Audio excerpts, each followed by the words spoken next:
Welcome to the HCI family of podcasts. We're your source for personal, professional, and organizational growth and development.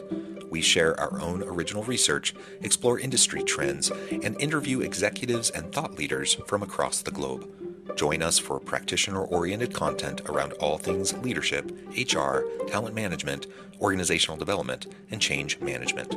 Maximize your personal and organizational potential with the HCI family of podcasts.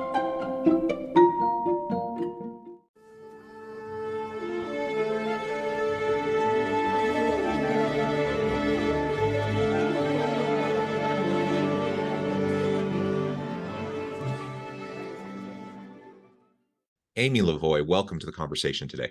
Thanks so much, John. It's great to be here.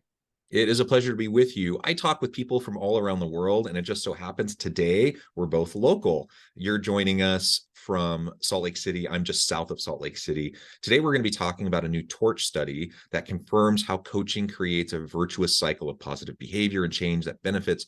There's so many really great outcomes from the study, and we're going to try to unpack that and better understand some of what this means for organizational leaders today. As we get started, I wanted to share Amy's bio with everybody. Amy Lavoie is responsible for enabling a culture at TORCH where people can thrive. She has spent her career studying and practicing the science of happiness and success at work, both as an internal HR practitioner and an external consultant, guiding some of the world's leading organizations on how to engage their people for outsized performance. Most recently, Amy led the development and integration of people science into products, messaging, and services for Glint, LinkedIn, and Microsoft. I could go on, but I'm going to pause there. Amy, anything else you would like to highlight by way of your background or personal context before we dive on into the broader conversation?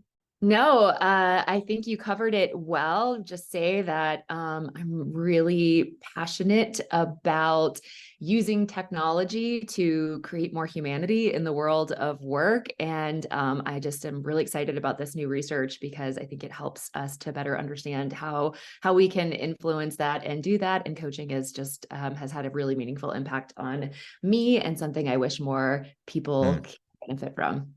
I definitely think everyone can benefit from it. It's kind of like therapy. I think everyone should have a therapist. I think everyone should have a coach. And whether it's formal or informal coaching that happens, everyone needs that personal board of advisors that you can lean on, get the coaching, get the mentoring, get the support you need to go through the stages of career development, because it's just too complicated. It's too hard. It's too messy, and everyone needs support.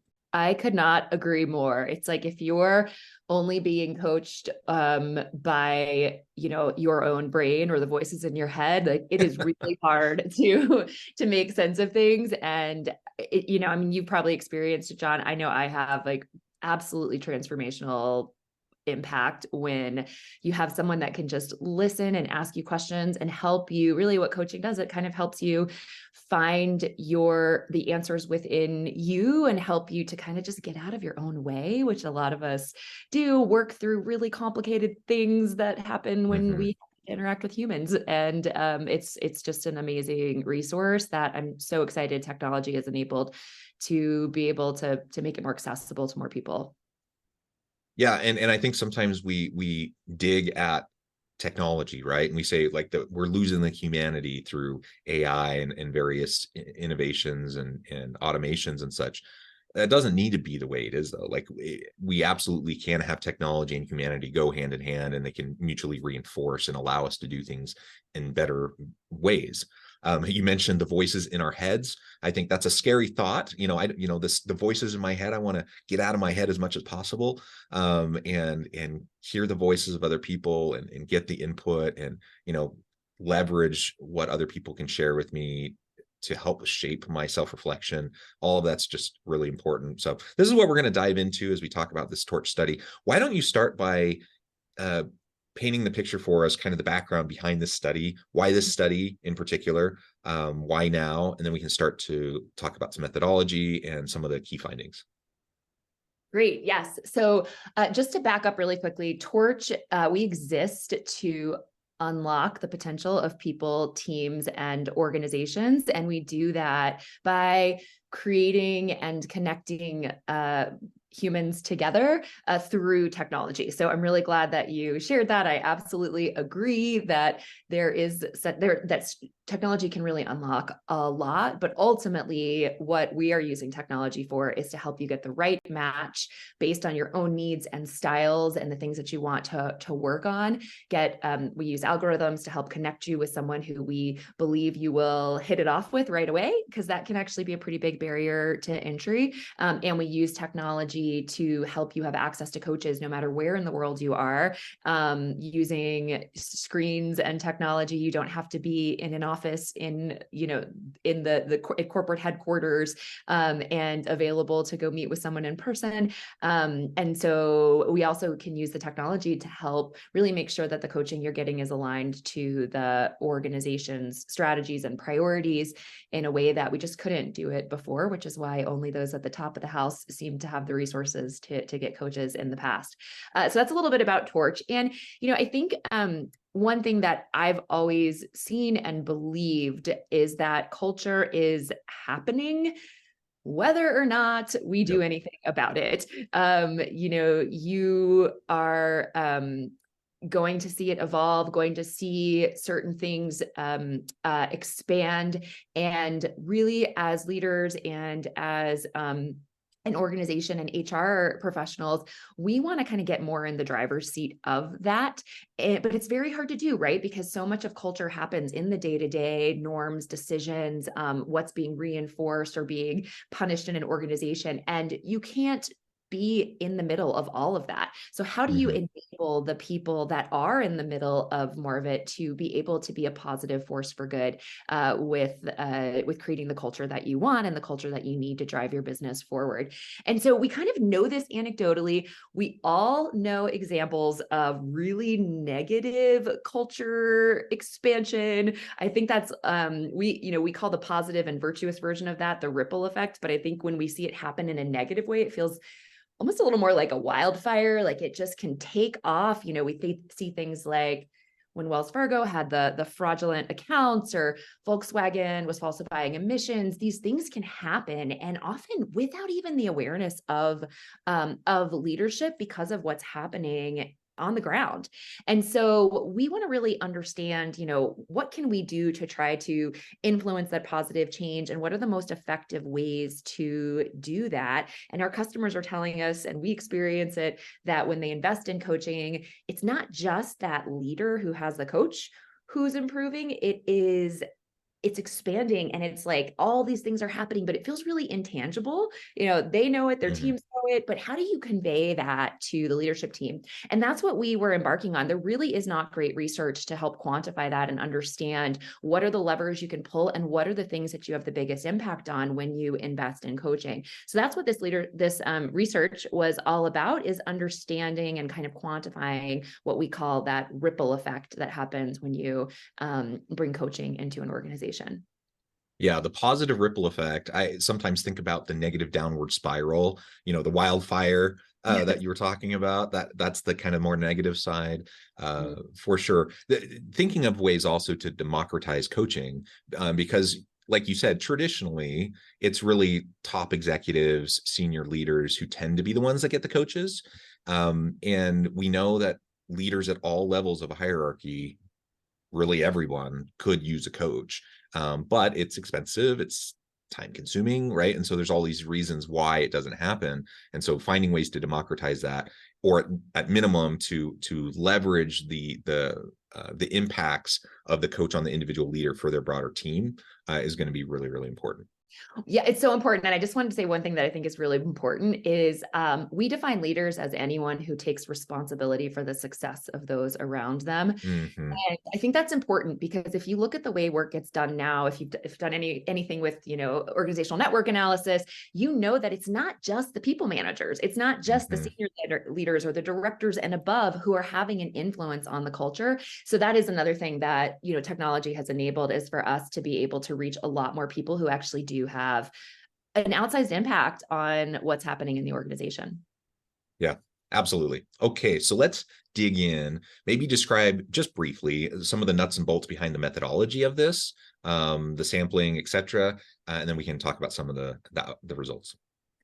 Yeah. So at a high level, we looked at organizations who are investing in coaching, and we looked across 22 different industries, had a really large sample size. And what we were trying to understand is not just what is the impact of those who have gone through coaching. That's something we get data on all the time through our platform. We wanted to understand the impact that was happening for the direct reports of those people, for the key stakeholders of those people. What were they seeing from that person that had gone through coaching?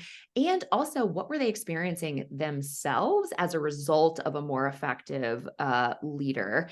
So that's high level what we were looking for. We had large sample size across lots of different demographics and industries to make sure that we were getting valid and reliable results. Awesome. And those words, hopefully for anyone who's kind of a data wonk, we won't go into the data analytics and analysis and stats behind it, but hopefully those words will trigger for you that yes, these are valid and reliable results with good sample sizes, etc. So we'll just leave it there. Okay, let's talk about how this all works, the science aspect, how emotions can spread to other workers through psychological process of contagion. I know that's one of the findings that came out of this report.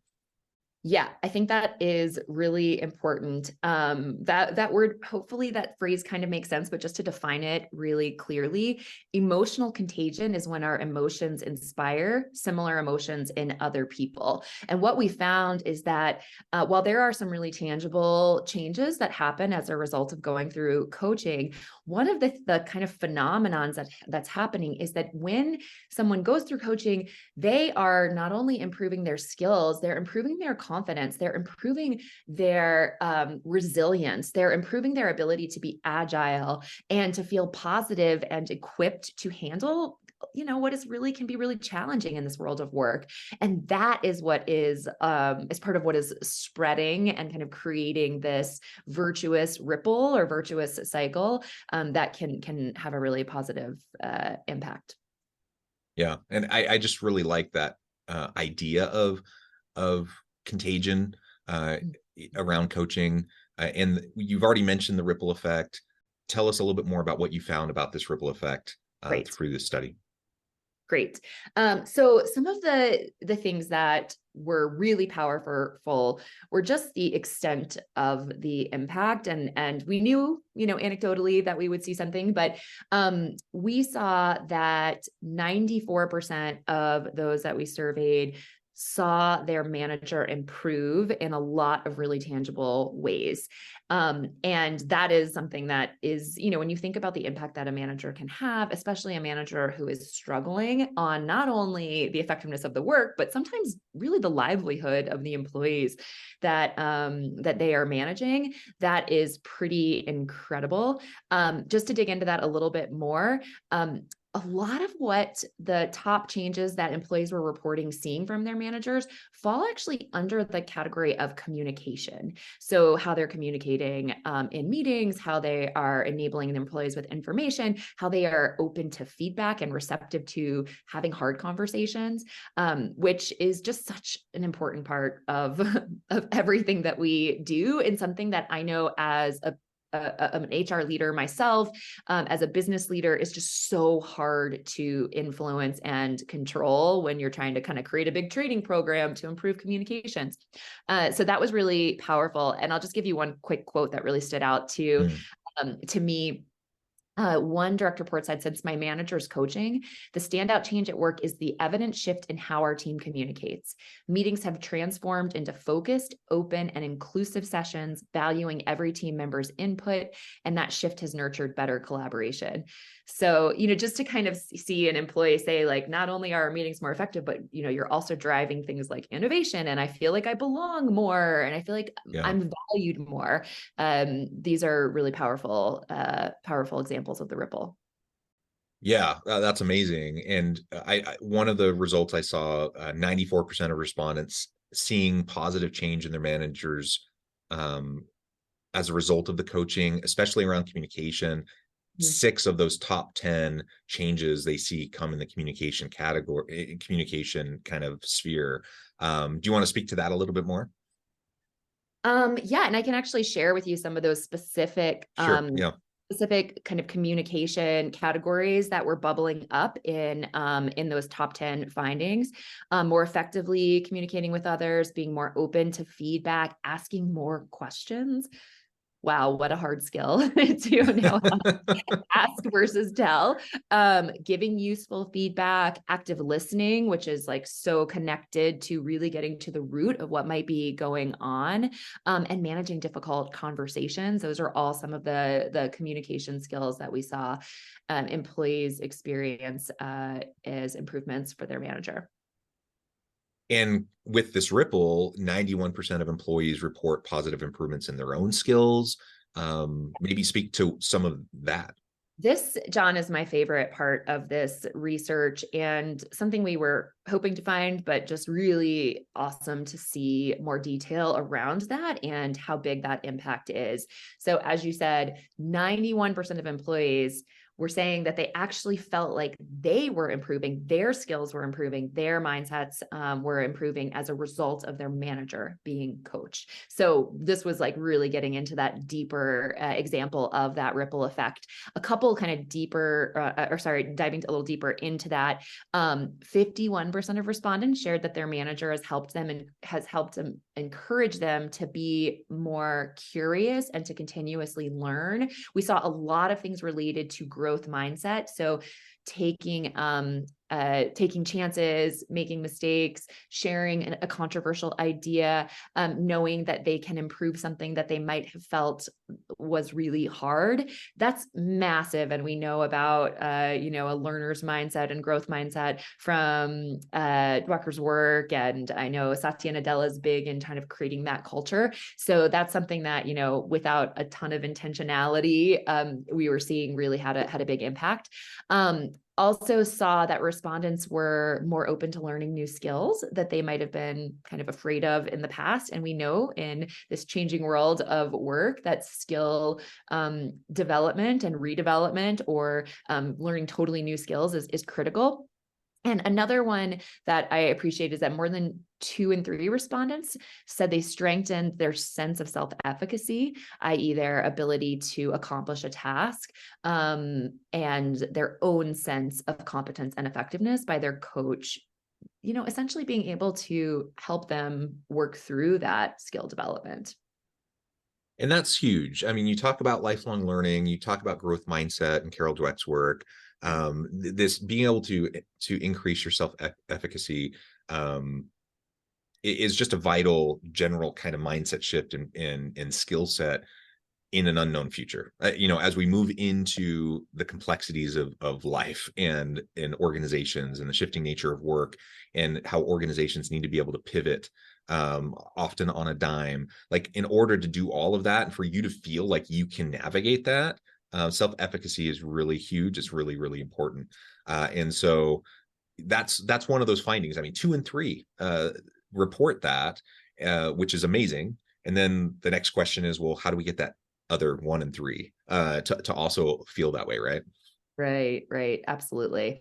Yeah. And, I think one of the most important skills that managers should have is not just making, that other third get there, but also being able to talk openly if it's not the right path for them or not the right role for them.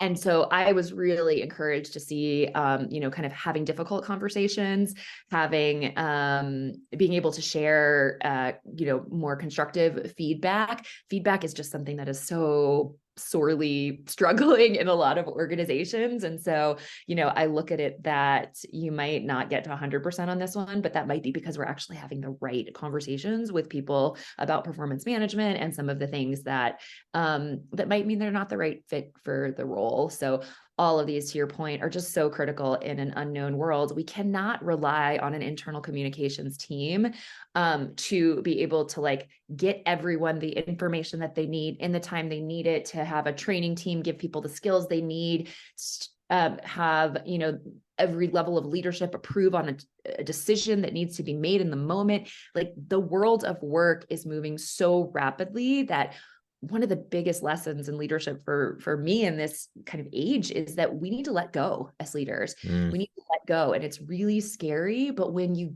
give people at all levels, the organization, the skills to know how to make decisions, how to have hard conversations, when to raise things up, when to just move forward. Like that's when the magic happens and when we can pivot and respond to this change quickly. Yeah, as you were saying that, I 100% agree. We need to learn how to trust, how to let go, how to empower those who have the technical expertise to do the work that needs to get done. When I'm leading a team, hopefully I'm not micromanaging them. But it's like this, I see on both ends of the spectrum problems with people who are like in the weeds micromanaging and it's all about them. That's not effective. Nobody likes that.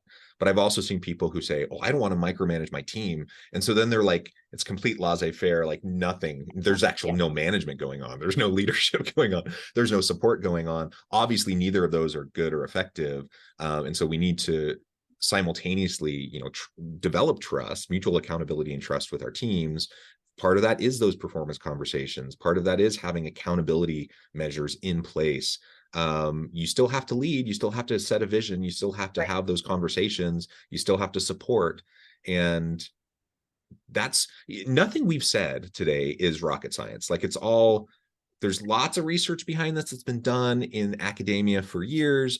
Lots of industry studies that have looked at some of the different principles we talked about. And so this report is really shining a light on coaching specifically, but none of this is rocket science, but it's all really hard to do because you get so caught up in your day-to-day in putting out fires and just like responding to all the immediate pressures that you don't do the simple things consistently that need to happen in order to have the positive culture, to have the trusting relationships, and to accomplish all these other things we're discussing. Oh my gosh, it's so true. And, I joke about, we're a coaching company. We were founded by two executive coaches and clinical psychologists, and we have to work all the time on things like having difficult conversations and, not, that candor is kindness and not just always being nice and empathetic, because we're a very human first, relationships first company. It's hard to do. And we have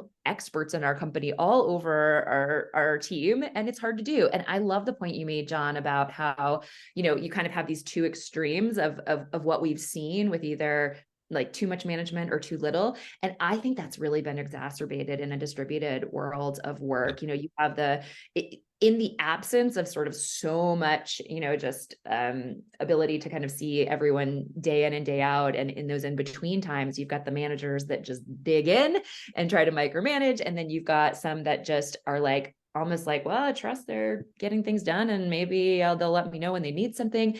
And the truth is that the sweet spot is in the middle. And when things are hard, like conflict and talking about things where we may not know all the answers, a lot of our tendencies are to kind of clam up and to shut down and to, let's just go focus on putting out the latest fire of the day or check off the to-do list, when the real thing that we need is some of this deeper connection and communication. Absolutely. Amen. Well, Amy, this has just been a really great conversation. I know at the time I need to let you go here in just a minute, but before we wrap things up for today, I wanted to give you a chance to share with the audience how they can connect with you, find out more about your work, your team, where they can find this report, and then give us a final word on the topic for today. Awesome. Okay. Well, please don't hesitate to check us out at torch.io. You can find access to this latest report and a lot of other resources that we put out to help kind of create these coaching cultures internally. You can also reach out to me on LinkedIn, Amy Lavoie. I would be happy to connect and learn and share with all of you as we are navigating these things together. And finally, I think one of the things about the report that is just so important, like you said, John, it's not rocket science, but yet we're not doing it. Sometimes I feel like, the scientific equations are easier to do than this stuff. So in some ways you wish there was there was a textbook or a playbook on what exactly to do, and we're not doing it. And so we realize that a lot of times organizations intuitively knowing it's the right thing to do is not enough to get the business case to find funding and to be able to roll out new programs and convince, the CFO in a tight budget time that this is something you you need. So I just want to leave you with one other stat that came out of the research, which is about the impact that coaching has on overall company performance. So we were able to tie this also to things like retention rate. We know how expensive it can be to attract employees, rates of promotion, and even increased levels of performance. So those who go through coaching are reporting 71% increase in performance that has a direct impact on business results. And so this is not just a nice to have, this is directly tied to what we do as HR leaders and helping our organizations be more successful. We don't get to just treat people kindly if our organizations are not succeeding in achieving their goals. And so we're trying to help equip our customers and the world with making the case for what we know is this really important thing. Yeah, well said. Amy, thank you so much. It's been a real pleasure. I encourage the audience to reach out, get connected, find out more about what Amy and her team can do for you. Check out the report. And as always, I hope everyone can stay healthy and safe, that you can find meaning and purpose at work each and every day. And I hope you all have a great week.